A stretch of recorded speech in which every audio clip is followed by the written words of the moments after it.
ఓం గంగణపతే నమ. ఐం సరస్వత్యే నమ. ఓం నమ శివాయ శివాయ గురవే నమ.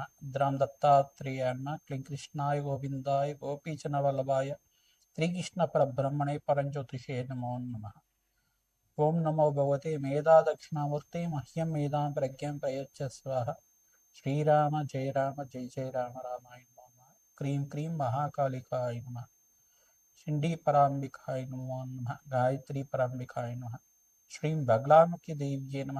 హ్రీం బగ్లాముఖి దేవ్యే నమో నమ. యూట్యూబ్ ప్రేక్షకులందరికీ కూడా నమస్కారం అండి. నేను పాలపర్తి గురునాథ శర్మ, జ్యోతిష్యం వాస్తు సిద్ధాంతిని. మీకంతా కూడా గోచారరీత్యా గ్రహాల యొక్క గ్రహస్థితి అంతా కూడా విశ్లేషణ చేయడం జరుగుతుంది.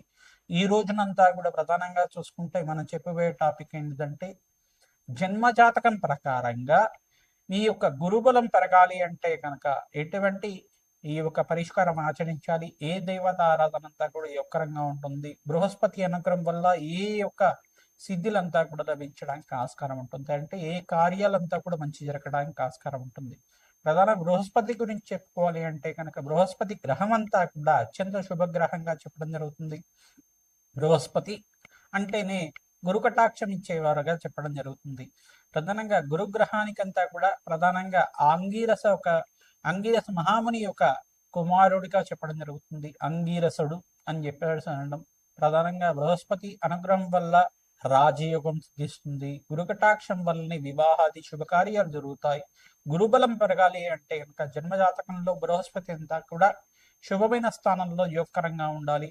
ప్రధానంగా ఎవరి జాతకరీత్యా అయితే కనుక లగ్న స్థితిగా ఉంటే కనుక, లగ్నంలో బృహస్పతి ఉంటే కనుక రాజయోగ కారకుడిగా మారడం జరుగుతుంది. లక్ష దోషాలు పోతాయి అంటారు. ప్రధానంగా చూసుకుంటే బృహస్పతి అనుగ్రహం వల్ల సకల కార్యసిద్ధి కలగడానికి ఆస్కారం ఉంటుంది. వివాహాది శుభకార్యాలు జరగాలన్నా, సంతాన యోగము, వంశాభివృద్ధి కలగాలన్నా, ప్రధానంగా శాస్త్ర విద్యకి ప్రధానంగా చూసుకుంటే వేద పండితుడు కావాలన్నా, పాండిత్యం కలగాలి అన్నా, సకల శాస్త్ర విషాదులుగా చెప్పడం జరుగుతుంది. బృహస్పతి అంతా కూడా చూసుకుంటే సకల శాస్త్ర ప్రావీణ్యుడిగా చెప్పడం జరుగుతుంది. దేవతల యొక్క గురువుగా చెప్పడం జరుగుతుంది. బృహస్పతి అనుగ్రహం వల్లనే రాజయోగం సిద్ధిస్తుంది. బృహస్పతి అనుగ్రహం వల్లే రాజ్య ప్రాప్తి కలుగుతుంది. సంఘంలో గౌరవం పెరుగుతుంది. గజకేసరి యోగం అంతా కూడా యోగం అని చెప్తారు. బృహస్పతి చంద్రుడు కలియుగతోటి శుభగ్రహాల్లో ఉంటే కనుక గజకేసరి యోగం అని సిద్ధిస్తూ ఉంటుంది. ప్రధానంగా గురుబలం పెరగాలి అంటే కనుక ఏ యొక్క గ్రహ స్థితికి అంతా కూడా అనుకూలత ఉండాలి, బృహస్పతి అంతా కూడా ఏ స్థానాల్లో ఉంటే అనుకూలత ఉంటుంది, ఏ దేవత ఆరాధన చేసుకుంటే శీఘ్రంగా గురుబలం పెరిగి వివాహాది శుభకార్యాలు జరుగుతాయి, గృహయోగం కలుగుతుంది, వాహన యోగం కలుగుతుంది, ఐశ్వర్య యోగం కలుగుతుంది, అష్టైశ్వర ప్రాప్తి కలుగుతుంది, మరియు వ్యాపారంలో కానీ వృత్తిలో కానీ రాజకీయంగా కానీ గురుబలం పెరగడం వల్ల ఎటువంటి కార్యసిద్ధి కలుగుతుందని విశ్లేషణ చేయడం జరుగుతుంది. బృహస్పతి అనుగ్రహం వల్లనే సకల కార్యసిద్ధి కలుగుతుంది. బృహస్పతి అంతా కూడా అత్యంత శుభగ్రహంగా చెప్పడం జరుగుతుంది, పుణ్యగ్రహంగా చెప్పడం జరుగుతుంది. బృహస్పతికి అంతా కూడా చూసుకుంటే లగ్న చక్ర వశాత్తు లగ్న చక్రం నుంచి సప్తమ స్థానాన్ని వీక్షణ చేస్తూ ఉంటారు, పంచమ స్థానాన్ని వీక్షణ చేస్తుంటారు, నవమ స్థానాన్ని అంతా కూడా వీక్షణ చేస్తూ ఉంటారు. బృహస్పతి అనుగ్రహం వల్లనే కార్యసిద్ధి కార్య జయం కలగడానికి ఆస్కారం ఉంటుంది. రాజయోగం సిద్ధిస్తుంది, అష్టైశ్వర ప్రాప్తి కలుగుతుంది, వంశాభివృద్ధి కలుగుతుంది. మీకంతా కూడా వృత్తిలో, వ్యాపారంలో, ఉద్యోగంలో స్థిర ఐశ్వర్యం లభించడానికి, మీకు గౌరవ ప్రతిష్టలు కలగడానికి, కీర్తి ప్రతిష్టలు గణించడానికి, రాజయోగం కలిసి రావడానికి, ఆకస్మిక ధనలాభం కలగడానికి అంతా కూడా బృహస్పతి యొక్క రగుడుగా ఉండాలి. ప్రధానంగా ప్రతి ముహూర్త భాగంలో కూడా గురుబలం అనేది శ్రేష్టంగా ఉండాలి. ఈ యొక్క లగ్న చక్రవశాత్తు ప్రథమంగా అష్టమ శుద్ధి అని చూసుకుంటారు, పంచమ శుద్ధి చూసుకుంటారు, దశమ శుద్ధి చూసుకుంటారు. దాంతోపాటు బృహస్పతి కూడా ప్రాపగ్రహాలతో పాటు కలిసి ఉండకూడదు, యుతి కానీ కలియక కానీ దృష్టి కానీ ఉండకూడదు అని చెప్పేసి అంటారు. ముహూర్త భాగంలో ఇదంతా కూడా వస్తుంది. ప్రధానంగా జన్మ జాతకంలో చూసుకుంటే బృహస్పతి అత్యంత కీలకంగా చెప్పడం జరుగుతుంది. గురుబలమే శ్రేష్టంగా చెప్పడం జరుగుతుంది. వివాహాది శుభకార్యాలకి, గృహయోగాలకి, సంపదకి, ఐశ్వర్యానికి, మహాలక్ష్మి కటాక్షానికి, గురు కటాక్షానికి అంతా కూడా ఈ యొక్క బృహస్పతే కారణంగా చెప్పడం జరుగుతుంది. మేషాది ద్వాదశ రాశుల వాళ్ళకి జన్మజాతకం ప్రకారంగా బృహస్పతి ఏ యొక్క స్థానాల్లో ఉంటే యోగకరంగా ఉంటారు, బృహస్పతి అనుగ్రహం కోసం ఎటువంటి దేవత ఆరాధన చేసుకోవాలి, ఎటువంటి పరిష్కారం చేసుకోవాలి అంతా కూడా విశ్లేషణ చేయడం జరుగుతుంది. ప్రధానంగా బగలాముఖి దేవి ఆరాధన శ్రేష్టంగా ఉంటుంది. దత్తాత్రేయ స్వామి వారి నామస్మరణ మాత్రం చేతి గురుబలం పెరుగుతూ ఉంటుంది. ప్రధానంగా గురు చరిత్ర పారాయణ అంటే దత్తాత్రేయ చరిత్ర పారాయణ అంతా కూడా తరచుగా చేసిన వాళ్ళకి మంచి వివాహాది శుభకార్యాలు జరగడానికి ఆస్కారం ఉంటుంది. శ్రీకృష్ణ పరమాత్మ ఆరాధన కూడా యోగకరంగా ఉంటుంది. తులసిమాలతోటి నిత్యం ఈ యొక్క శ్రీకృష్ణ పరమాత్మ ఆరాధన చేయడం వల్ల, రాధాకృష్ణుల ఆరాధన దేవాలయంలో అంతా కూడా ఆరాధన చేయడం వల్ల విశేషమైన గురుబలం పెరగడానికి, ఈ యొక్క రుక్మిణి కళ్యాణం చేయించుకోవడం వాళ్ళకి శీఘ్రంగా కళ్యాణ యోగం సిద్ధించడానికి ఆస్కారం ఉంటుంది. సీతారాముల కళ్యాణం అంతా కూడా దేవాలయ ప్రాంగణంలో ఎవరైతే నిత్యం చేస్తుంటారో గురుబలం పెరిగి జాతకరీత్యా శీఘ్ర వివాహ యోగం సిద్ధించడానికి, అతి శీఘ్ర వివాహ యోగం సిద్ధించడానికి ఆస్కారం ఉంటుంది.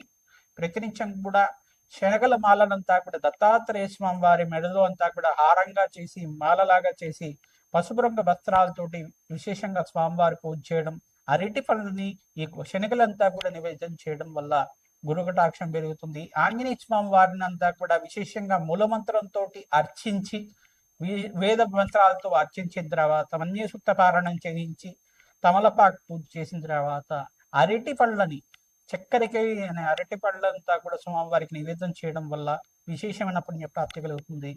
గురుబలం పెరుగుతుంది. అష్టైశ్వర ప్రాప్తి కలుగుతుంది. శ్రీరామ జయ రామ జయ జయ రామ రామ నామాన్ని ప్రతినిత్యం కూడా నామస్మరణ చేస్తూ ఉండాలి. తద్వారా గురు కటాక్షం పెరుగుతుంది. జయ గురు దత్తాత్రేయ. ధనస్సు రాశి జాతకులకి జాతకరీత్యా లగ్నం తెలిసి ఉంటే కనుక లగ్నాన్ని చూసుకోండి, లేదు రాశి తెలిసి ఉంటే కనుక ధనస్సు రాశిని చూసుకోండి. జాతకరీత్యా రాష్ట్రాధిపతి అయిన బృహస్పతి గురుబలం పెరగాలి అంటే కనుక జాతకరీత్యా ఇటువంటి పరిహారాలు ఖచ్చితంగా చేసుకోవాల్సి ఉంటుంది. ప్రధానంగా ధనుస్సు రాశి జాతకులంతా కూడా మేధా దక్షిణామూర్తి స్వామి ఆరాధన, శ్రీకృష్ణ పరమాత్మ ఆరాధన, శ్రీరామచంద్ర స్వామి ఆరాధన అంతా కూడా అత్యంత యోగకరంగా ఉంటుంది. హనుమత ఆరాధనలో భాగంగా అరటి పండ్లతో స్వామివారి అర్చించి అరటి పండ్లంతా కూడా నివేదన చేసి భక్తులకి పంచడం వల్ల రాజయోగం సిద్ధిస్తుంది. బృహస్పతి అనుగ్రహం వల్ల గురుబలం పెరుగుతుంది జాతకరీత్యా.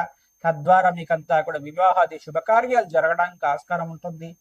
సంతాన యోగం సిద్ధి రావడానికి ఆస్కారం ఉంటుంది. రాజయోగ కారణంగా ఉంటుంది. ప్రధానంగా రాజకీయంగా సినీ రంగంలో కానీ మీకంతా కూడా మంచి ఐశ్వర్యం సిద్ధించడానికి గురుబలం శ్రేష్టంగా ఉండాలి. జాతకరీత్యా లగ్న చక్రంలో లగ్నవశాత్తు లగ్నము, పంచమ స్థానము, ఈ యొక్క నవమ స్థానము, దశమ స్థానంలో బృహస్పతి అంతా కూడా యొక్కరిగా ఉంటారు. మిత్రక్షేత్రంలో స్వక్షేత్రంలో శుభుడుగా చెప్పడం జరుగుతుంది. ఈ యొక్క సమక్షేత్రంలో కూడా యొక్కరుగా చెప్పడం జరుగుతుంది.